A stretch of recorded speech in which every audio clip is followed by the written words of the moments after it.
La traque se poursuit en Israël alors que le terroriste Dotniel court toujours. Le Palestinien s'est introduit hier dans une maison de cette localité en Cisjordanie. Il a tué au poignard une mère de famille devant ses enfants. Il s'agit de Daphné Meir. Elle avait 38 ans et a été inhumée ce matin à Jérusalem. Reportage sur place, Maël Benoniel. Après l'horreur et l'effroi, place à la tristesse et à l'émotion.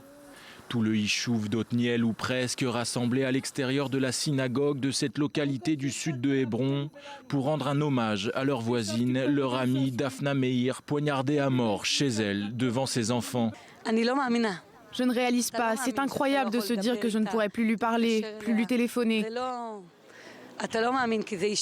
Il y avait tellement de vie en elle. Elle avait toujours quelque chose à dire et puis elle avait le sourire. Je ne peux pas croire qu'elle ne viendra plus le samedi matin au parc pour prendre son café avec moi. Daphna Meir était connue de tous ici, elle qui a longtemps été l'infirmière principale d'Otniel avant d'aller exercer son métier à l'hôpital Soroka de Beersheva. C'est la consternation, mais qu'on partage la même douleur. On est une famille, on est une grande famille. On se connaît tous. On vit ensemble depuis longtemps et pour longtemps, et ici à Otniel, dans le sud à Hebron. Sur la route qu'emprunte le cortège funéraire dans cette région particulièrement touchée par la récente vague de violence, ils sont des centaines d'Israéliens à s'être réunis en différents points pour marquer leur soutien.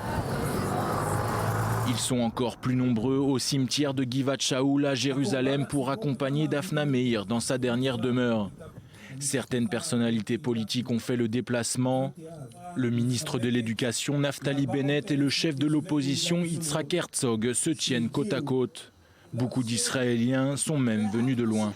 Je tenais à soutenir la famille. Et bon, qu'est-ce que vous voulez que je vous dise? Je sais pas. C'est très triste.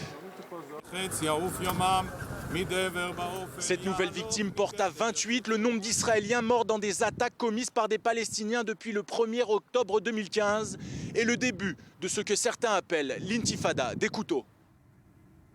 Et on va l'entendre, la traque se poursuit pour tenter de mettre la main sur ce terroriste d'Otniel. Alors comment se déroulent concrètement ces opérations de recherche? On a posé la question à Mathias Inbar.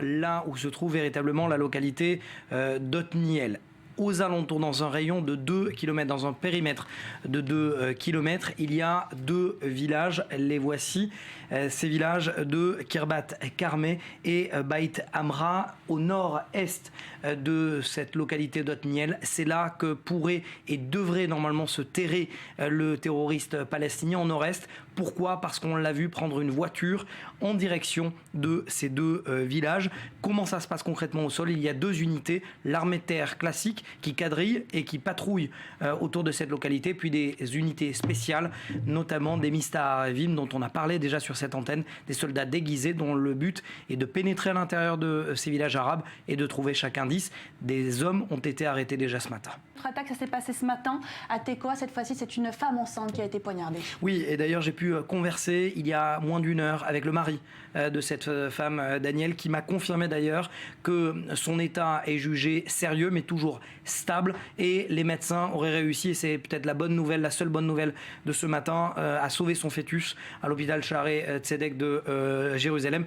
Elle est enceinte de 8 mois, donc vous comprenez la difficulté. Elle n'a pas pu rentrer dans le bloc opératoire de l'hôpital. Revenons sur les faits pour être tout à fait complet. C'est un Palestinien qui est rentré dans un magasin de vêtements dans lequel elle se trouvait. Il a poignardé à plusieurs reprises.